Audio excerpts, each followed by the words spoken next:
Magandang gabi po, no. Ngayong araw po is namili po ako ng ulam para po i-stock po dito sa aming ref. Kasi po mahirap na rin po yung labas ng labas bili ng ulam. Saka may ref na rin po, no. Kaya thank you so much po sa mga titas na nag-sponsor ng ref. Ngayon bumili po ako ng atay ng manok at syempre hipon. Pero konti-konti lang yan guys kasi mahal masyado. So isang manok, buong manok po yan. Siyempre, bumili ako nitong isda na to. Masarap po kasi ito eh. Prito, masarap si prito. Tapos galunggong, 1 kilo galunggong. Tapos meron din pong isang bangus dito pero hindi ko pa po siya nalinis. So, siyempre, magluluto ako ng chop suey ngayong araw. Siyempre, kakaiba ito. Manok, atay, at saka hipon. Konting hipon lang. Tapos, yan po ang ating gulay. Ito po ang ating mga, ano ba tawag, mga sibuyas, luya. May kamatis pa yan, di ba? So ayan, isasalang po natin, no. Habang isasalang natin to, lilinisin ko po ang bangus.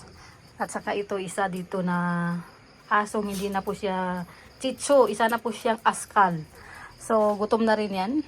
So pakakainin natin yan. Siyempre bumili ako ng, uy grabe. Love, anong ginawa mo sa mais? Pambihira. Siyempre bumili ako ng saging. Ito 350. Tapos ito mangga. Indian mango guys. 100 yan. Ang mahal. Pero siyempre gusto kong kumain. 100 ang lahat yan? Oo. Ay, mura. Ang 1 kilo is 25. Ay, mura. Ay hindi. Oh, parang kalahati pala. Oh, kalahati. Ayan na. Kasi yan. Bumili po tayo na. So ayan, magluluto po tayo kasi may pupuntahan daw si Jello Mags. Ewan ko kung saan pupunta to. So, sisimulan po natin ang ating chop suey. Habang ito po ay ginigisa ko, lilinisin ko yung ano. Siyempre yan, pinatulo ko na yan. At lininis ko, linagyan ko rin ng asin, no. Tapos ito, linagyan ko rin ng asin. Ito hindi na po. Kasi ilalagay ko naman sa freezer yan kasi wala naman kasing laman. So, linagyan ko po dito ng plastic.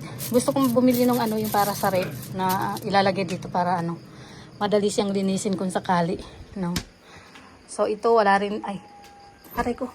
Wala din laman. Pambihira. Tignan niyo. Siyempre, bumili din pala ako ng topo. Pero saka na yan. Lagay ko muna si dyan. Siyempre, may mga gulay na rin. Yan. Konting gulay lang.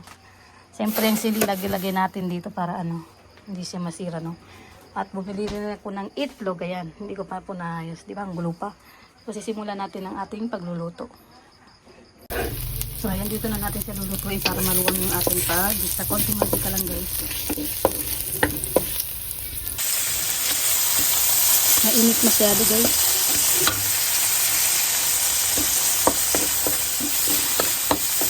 Binigyan ko po ng star margarine guys.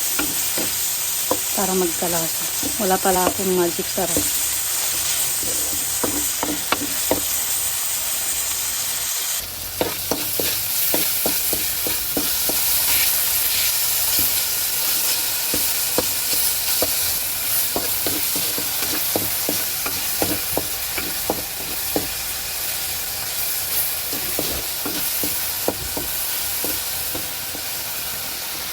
So yun, iwan na natin yung manok, no? Konti lang naman yung manok.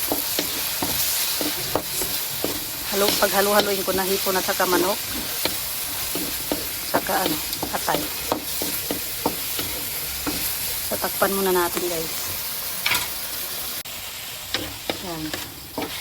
Palahitin natin guys kasi madilim.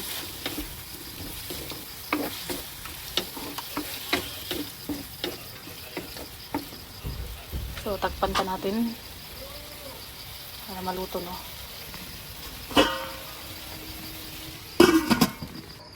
So, inagyan ko siya ng sabaw, no, para kumulong muna. Konting sabaw lang.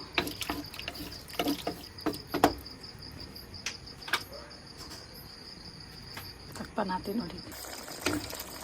So, ayan. Lagyan na natin yung hipon, no. Wait lang, guys. Hindi ko kasi mahawakan kaya ayaw ko ilagay yung sabaw ng hipon guys kasi malansa yun. So ilagyan na natin yung gulay kasi yung hipon kasi madali lang yung maluto, no?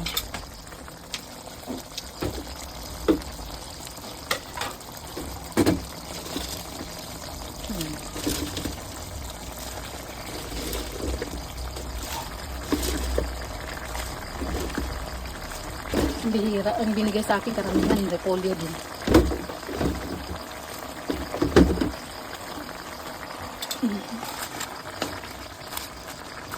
Hayaan muna natin siyang ganyan. Takpan muna natin.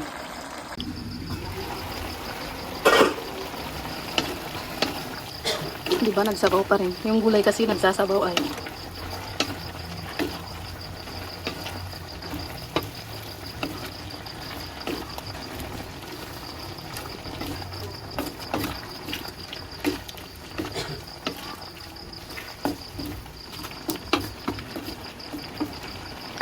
Tikman natin guys.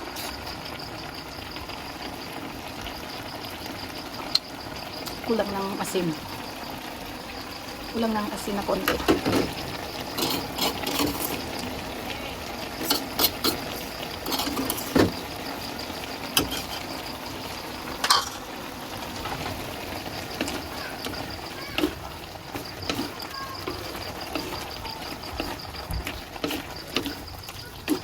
Nilagyan ko to ng oyster sauce.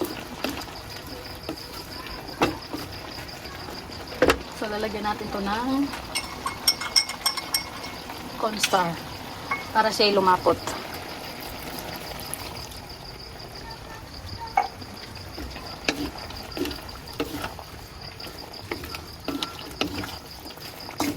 Para lumapot siya ng konti. Tama na yung sabaw niya kasi pangit naman kasi pag maraming sabaw. So, takpan muna natin. So, ito ang ating mga isda. So, i-plastic na natin to, no, para may lagyan na sa ref. Ayan. Ito bangus. Ang liliit ng hiwa. Para nadurog pa yata sa kakahiwa ko ng maliliit. Ayan. So, ayan na ang ating kapsoy. Tapos na guys. Medyo malapot na siya, oh. Huwag naman yung sobrang lapot. So, i-off na natin yung apoy, no. Ayan. Okay na po yan.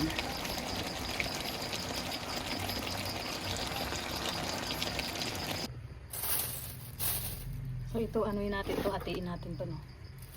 Kasi ano, para dalawang beses natin siya lutuin itong galunggong. Sayang din kasi, no, na ano, hindi siya malagyan ng laman yung ref. Eh, nagka-open naman siya. So ganito na lang, mag-stack na lang ng ulam. Siyempre ang kalat ko guys, so tingnan niyo yan.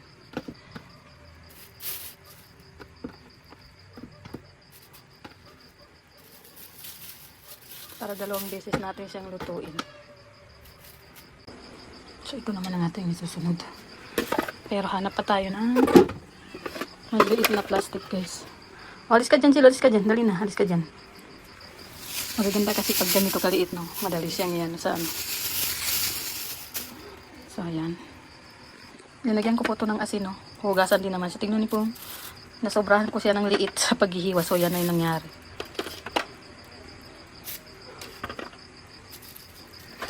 Siyempre, ang kaniyang laman. Hindi natin giniba yung kaniyang laman, guys.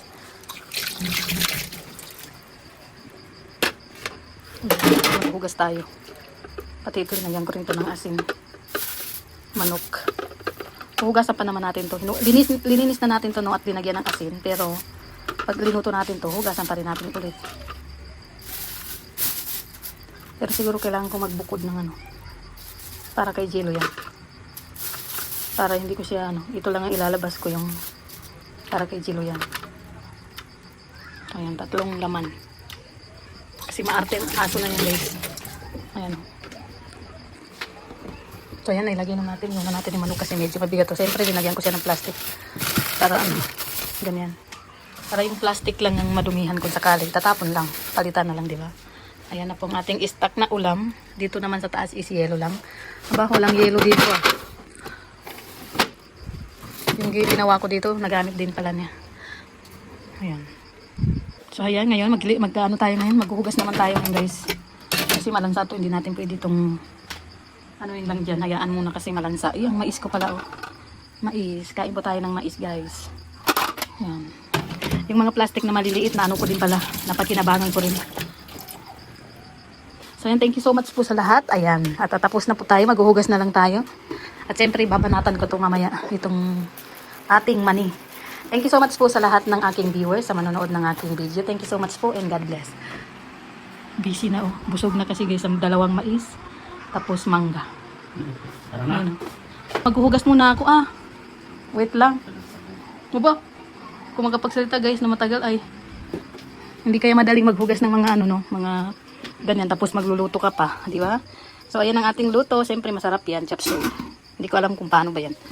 Kung tama bang aking pagluluto ng chop suey. So hanggang dito na lang muna, no. Ubusin mo na yan, Jello. Ubusin mo na yan. At tayo maghuhugas na. Thank you so much and God bless sa lahat.